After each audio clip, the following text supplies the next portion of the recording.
TorahBox.com pour la diffusion du judaïsme francophone vous retransmet un enseignement du Rav Yosef Ben Tata. Bonne écoute et bon limoud.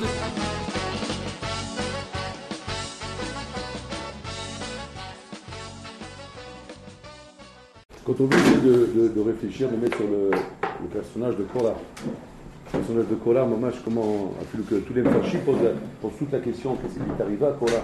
Comment Korah il a pu sombrer dans un mahalach comme celui-là? Parce que c'est pas des choses qui arrivent comme ça par accident. Ça peut pas être un accident. Et là forcément, c'est qu'on entretient quelque chose, et cette chose-là qu'on entretient nous amène à de telles choses. Korah n'a pas pu être surpris, pitom, et se retrouver dans un matzav comme ça où il est confronté à Moshe Rabbeinu ou à Aaron. Quand un homme il fait des erreurs dans la vie, les erreurs elles sont proportionnelles au terrain sur lequel on a entretenu l'erreur. Un bonhomme qui plante des tomates, alors il a des tomates. Un bonhomme qui plante des tomates, il ne peut pas pitom récolter un mammouth. Ça ne vient pas des choses comme ça. Si tu vois un mammouth sortir dans ton champ, c'est que tu as planté un mammouth.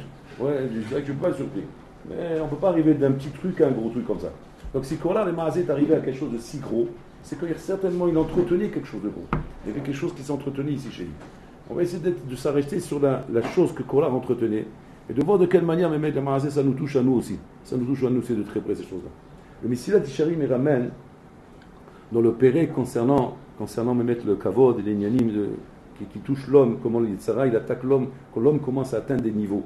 On parle comme là bien sûr d'une attaque qui concerne un certain niveau. On ne touche pas l'homme dans le kavod quand l'homme n'a pas atteint un niveau. Tout est proportionnel. Toute attaque du Yitzhara, toute milchama, elle est proportionnelle à l'adversaire qu'on a en face de soi. On sort la grande infanterie quand on a besoin de sortir la grande infanterie. Tant qu'on n'a pas besoin de sortir ça, on peut se contenter de lancer des cailloux, on lancera des cailloux. S'il s'avère que des cailloux ça ne suffit pas, il faut sortir le bazooka, on va sortir le bazooka. S'il faut sortir les avions, on va sortir les avions. Mais la guerre sera toujours proportionnelle en fonction de l'adversaire qu'on a en face de soi.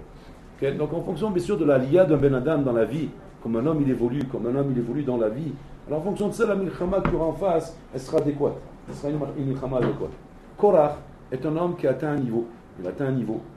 Et bien sûr, quand on atteint un certain niveau, la chose qui vise l'homme à ce moment-là, c'est le kavod. Le kavod est l'arme favorite du Yetzara. C'est l'arme favorite avec laquelle malheureusement, il a fait tomber de gros calibres. Avec laquelle il arrive à faire tomber des gros calibres, des gens d'un très haut niveau. Il arrive à les faire tomber. Même s'il n'arrive pas à les faire tomber complètement, mais en tout cas, il arrive à les ébrécher, à leur faire une trace, à les marquer de façon à ce qu'ils ne puissent pas atteindre réellement ce qu'ils auraient pu atteindre. Il met un coup, il arrive à mettre un coup. Il ramène là-bas le premier exemple, qui est l'exemple de Yerovam ben Nevat. Yerovam ben Nevat, on l'a ramené plusieurs fois au Moussaf, qui était un homme qui était un Meler, qui avait détourné du Deler Hashem, mais que Hashem, Kaviachol, aimait beaucoup. Il aimait beaucoup parce qu'en fait, c'est un homme qui avait, des pensées pures. Il avait des bonnes pensées. Mais son Yetzara l'a entraîné. Mais il avait des bonnes pensées. À Kedeka Kokoshbrou, Kaviachol s'adresse à lui et lui dit Yerovam Beneva, Tarzor Becha, fais tchouva. Et on se promènera, moi, toi et Ben Ishai Beganede. Ben Ishai, c'est David Amelech. Et là, Yerovam Beneva, tout de suite, la réplique qu'il avait, c'était quoi? Mi Baroche. Sous-entendu, qui va marcher à ta droite? Parce que vous savez que quand trois personnes se déplacent, le Mechoubad il est au milieu, à sa droite c'est le deuxième, et à sa gauche c'est le troisième. C'est comme ça que le Derech Eretz, Alachot Derech Eretz exige. Donc il demande Mi Berosh, comme là, qui marche à ta droite? Et là, quand je lui réponds, Ben Ishai marche à ma droite. Im Kacha Lo Ba'im. Si c'est comme ça, je ne veux pas faire tchouva. C'est qu'est-ce qui l'empêche à Yerovam ben Nevat de faire tchouva, alors qu'Hachem lui promet de se promener au Gan Eden? Est-ce qu'un homme peut refuser une chose pareille, Rabotai? Non, logiquement non. Même nous on ne comprend pas comment on peut refuser une chose pareille. Mais quand on est attrapé par le kavod, oui, ça se comprend. Parce que le kavod veut dire qu'un homme ne peut pas vivre sans cela. Et s'imaginer de vivre à l'éternité, au Gan Eden, Rabotai, et de devoir supporter que mon kavod est bafoué, que je dois supporter de voir comment Ben Ishai se tient à la droite d'Akadosh Baruch Hu, et moi je me tiens à sa gauche. Vivre avec ça, c'est invivable. Plutôt mourir que de vivre une chose pareille. C'est que le Kaviachol, pour Yerovam ben Nevat, c'était plus doux pour lui d'être jeté dans le Guinam, jeté ailleurs, roulé, plutôt que de vivre de cette manière. Ça, c'est le plus grand des Guinam pour lui. C'est encore pire que le Guinam, ça. Ça, c'est la maladie du Kavod. Donc, la maladie du Kavod n'est pas quelque chose qu'on peut venir Stam rejeter comme ça en se disant mais il est fou, qu'est-ce qu'il lui prend de refuser on te propose de gagner comme ça sur un plateau, tu refuses. Non, c'est pas aussi facile que ça, la bataille. Et alors, en vérité, c'est que le bonhomme vit un guinam s'il n'a pas son kavod. Il vit un guinam. Korach commençait à vivre ici un guinam. Quand c'est que le guinam de Korach commençait? Quand il a vu de quelle manière on l'a pas nommé Nassi. On l'a pas nommé Nassi. Il n'a pas été nommé parmi les Nissim qui allaient mettre obtenir les avodot du Kodesh. Les avodot à Kodesh. On l'a pas mis en avant. Et sur sa femme, à la Makom, à relevé cela. Elle dit quoi? Tu ne mérites pas une place.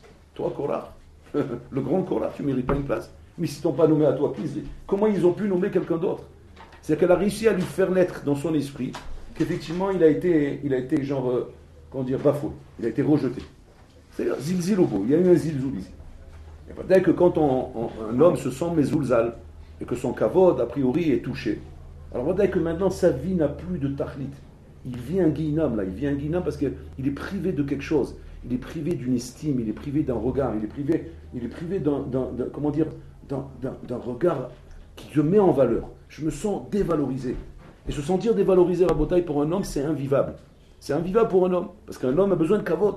Adam chayav le kavod, Adam zakouk le kavod. Je parle en général, un homme a besoin de kavod.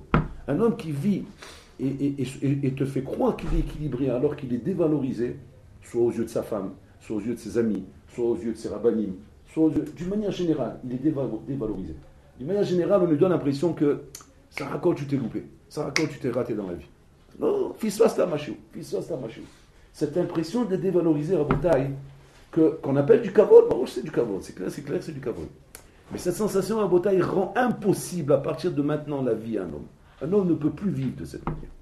As même si ce kavod à bataille en vérité s'appelle du kavod, avant zanishima bishvilo, zanishima c'est sa respiration. Si tu l'enlèves ça le bonhomme, c'est que tu te demandes de vivre comme un rat. Tu demandes de vivre autrement que ce qu'il est. Je suis un Ben Adam, et en tant que Ben Adam, j'ai besoin de cette valeur. J'ai besoin d'être estimé, j'ai besoin d'un minimum. Si je n'ai pas ce minimum, je ne vis plus. Il a eu l'impression, Korach, quelque part à bataille, que ce minimum, c'était ça. Un minimum de moi un titre, de moi quelque chose. Pas je veux ce type parce que comment dire, je vais gagner plus d'argent par rapport à ça. Ou je vais gagner plus de courbettes par rapport à ça. Non, c'est pas aussi gaz que ça. Ça ne se présente pas d'une manière comme ça. Ça se présente toujours d'une manière où c'est mon Dieu, c'est le minimum. Si je passe comme un peu un bonhomme à beauté qui serait dévalorisé aux yeux de sa femme devant ses enfants. On ne le traite pas comme un papa. C'est-à-dire qu'à un moment, quand il arrive à la maison, allez viens, viens manger. Allez, vas assis-toi. Il voit ça, il voit comment tout le monde le regarde, sa femme comment elle le regarde, ses enfants comment ils le regardent. Le bonhomme, il est dévalorisé. Alors le bonhomme, un jour, il va taper le poing sur la table. Oui, maman, où est mon kavod? Le voisin, il va entendre ça, il va dire, il est tombé sur la tête, celui-là, il manque du kavod. Je vais aller le voir, moi. Je vais aller le trouver. Il va être mécaqué son shalom baï parce qu'il veut du kavod.